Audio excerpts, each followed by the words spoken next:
একজন বড় ভাই কমেন্ট করে বলেছেন যে আমার এলাকা নিচু, বর্ষাকালে কিভাবে ঘাসের ব্যবস্থা করব পরামর্শ দেন।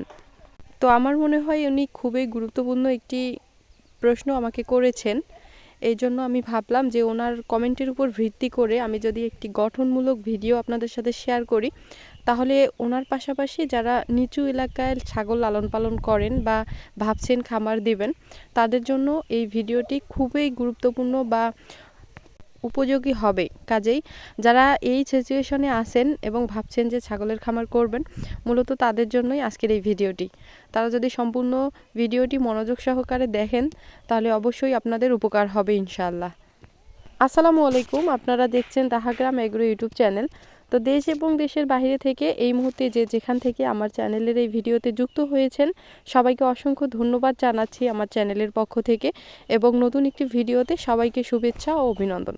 তো বন্ধুরা, আশা করছি সবাই ভালো আছেন এবং সুস্থ আছেন। আর যুক্ত হয়ে গেলাম আজকেও আপনাদের সাথে নতুন একটি ভিডিও নিয়ে। তো আমার এই ভিডিওটি কিন্তু বর্ষাকালে করা। বর্ষাকালে আমি আমার খামারের জন্য কিভাবে ঘাসের ব্যবস্থা করছিলাম, সেটাই মূলত আপনাদেরকে এখন দেখাবো।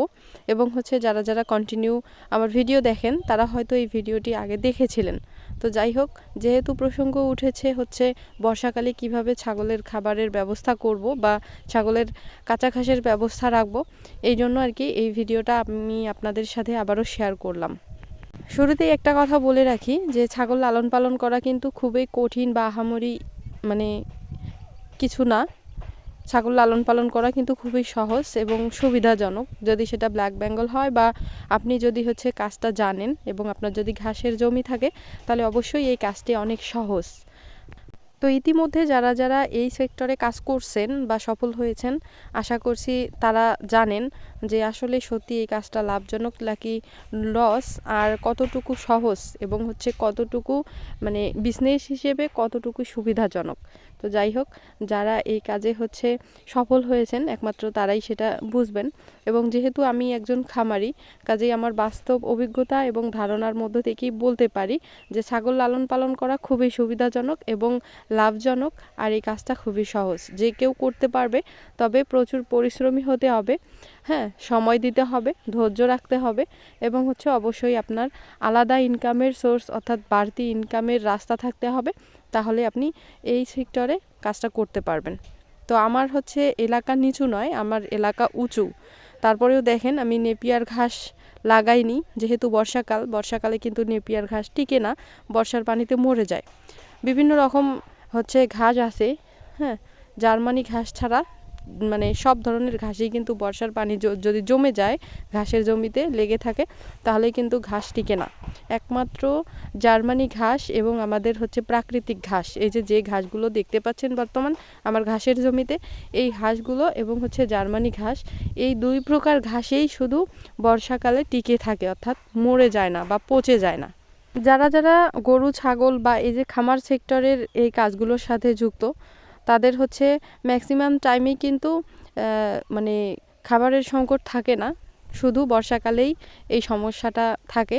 তো এর জন্য আপনারা অবশ্যই হয় প্রাকৃতিক ঘাসের ব্যবস্থা করবেন, তবে এটার জন্য একটু উঁচু জমি প্রয়োজন। একদম যারা নিচু বা খাল এলাকায় যাদের বাড়ি বা জমি বা জায়গা, তারা অবশ্যই জার্মান ঘাস চাষ করবেন। এই ঘাস পুষ্টিগুণেও সমৃদ্ধ, ভিটামিন পুষ্টিগুণে সমৃদ্ধ, এবং বর্ষাকালে যতই পানি জমে থাকুক না কেন, যত দিনেই পানি জমে থাকুক না কেন, এই ঘাস মরবে না, হ্যাঁ।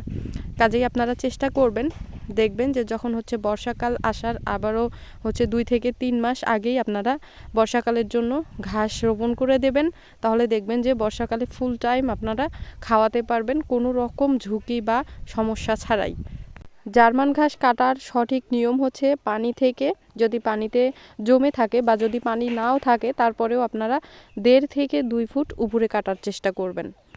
এবং জার্মান ঘাসে প্রোটিনের পরিমাণ থাকে 10 থেকে 12%। আর যেহেতু কাঁচা ঘাস, কাজেই ভিটামিন ও পুষ্টিগুণের তো কোনো বিকল্পই নেই।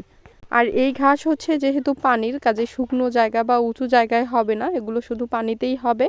এবং হাইব্রিড জার্মান ঘাসের উৎপাদন এবং ফলন সব থেকে বেশি। কাজেই আপনারা চেষ্টা করবেন, যারা নিচু এলাকায় বসবাস করেন, তারা বর্ষাকাল আসার আগেই 2 থেকে 3 মাস বা 4 মাস আগেই জার্মান হোয়াইট বা জার্মান হচ্ছে হাইব্রিড ঘাস, এই দুইটা ঘাসের মধ্যে আপনারা লাগানোর চেষ্টা করবেন। আর এখানে দেখতেই পাচ্ছেন আমি কিন্তু আমার ছাগলগুলোর জন্য প্রাকৃতিক ঘাস লাগিয়েছিলাম। আমি জানি যে নেপিয়ার ঘাস টিকবে না বর্ষাকালে, এই জন্য নেপিয়ার ঘাস আমি উঠাই দিছিলাম, তারপরেও কিছু পরিমাণে রাখছিলাম, যেহেতু আমার যে ঘাসের জমিটা এটা হচ্ছে উঁচু জমি। আর যে সাইডে বেশি উঁচু ছিল সেই সাইডেই শুধু কিছু নেপিয়ার ঘাস ছিল, আর বাকি যে জমিটা এটা পুরাটাই আমাদের হচ্ছে প্রাকৃতিক ঘাস। আর প্রাকৃতিক ঘাস আমার ছাগলগুলো প্রচুর খায়, প্রচুর হচ্ছে এই ঘাসে ভিটামিন পুষ্টি, আর এই ঘাসেই আমি আমার হচ্ছে ছাগলগুলোকে খাইয়ে থাকি। দেখতেই পাচ্ছেন বর্তমান আমার ছাগলগুলো কত সুন্দরভাবে খাচ্ছে। তো আপনারা চাইলে হচ্ছে আপনাদের ঘাসের জমি যদি উঁচু থাকে তাহলে এইভাবে চাষ করতে পারেন, বা আপনাদের হচ্ছে যদি ঘাসের জমি নিচু থাকে, পানি জমে থাকে বর্ষাকালে, তাহলে অবশ্যই হাইব্রিড জার্মান ঘাসটা এটা চাষ করার চেষ্টা করবেন। এই ঘাস পানিতে পচে যায় না, মরেও যাবে না, এবং পানিতে অনেক সুন্দর হবে। কাজেই যারা নিচু এলাকায় বসবাস করেন বা যাদের হচ্ছে জমি নিচু, তাদের আর কোনো সমস্যা নেই, তারা খুব চিন্তামুক্ত থাকতে পারেন এবং হচ্ছে আপনাদের খামার কন্টিনিউ করতে পারেন। কাঁচা ঘাসের পাশাপাশি বর্ষাকালে ছাগলের জন্য একটু দানাদার খাবারের ব্যবস্থা রাখবেন, যেহেতু ওই সময়ে খাবারের সংকটটা একটু বেশি থাকে এবং সব সময় ভিজা স্যাঁতসেঁতে পরিবেশ থাকে, যার ফলে হচ্ছে ছাগলের সর্দি কাশি বা পিপিআর হওয়ার চান্স থাকে। কাজেই ভ্যাকসিনেশনটা করিয়ে নেবেন বর্ষাকাল আসার 1 মাস আগেই। এবং অবশ্যই হচ্ছে ছাগলের স্বাস্থ্য সবসময় গরম রাখার জন্য সরিষা খোল বা আপনি দানাদার খাবারে কিছু ফিড রাখতে পারেন, যেগুলো ছাগলের স্বাস্থ্য বৃদ্ধির জন্য এবং হচ্ছে রোগ প্রতিরোধ ক্ষমতা বৃদ্ধির জন্য সহায়তা করবে। বা আপনারা হচ্ছে দানাদার খাবার রাখার চেষ্টা করবেন, যেমন ভুট্টা গুঁড়া, ধানের ভুসি, তারপর হচ্ছে গমের ভুসি ইত্যাদি, এগুলো রাখতে পারেন। তাহলে দেখবেন যে কোনো রকম আর কোনো রিস্ক থাকবে না। তো বন্ধুরা, ভিডিওতে দেওয়া তথ্যগুলো যদি ভালো লাগে তাহলে লাইক কমেন্ট শেয়ার করবেন এবং হচ্ছে অবশ্যই চ্যানেলটি সাবস্ক্রাইব করে বেল আইকন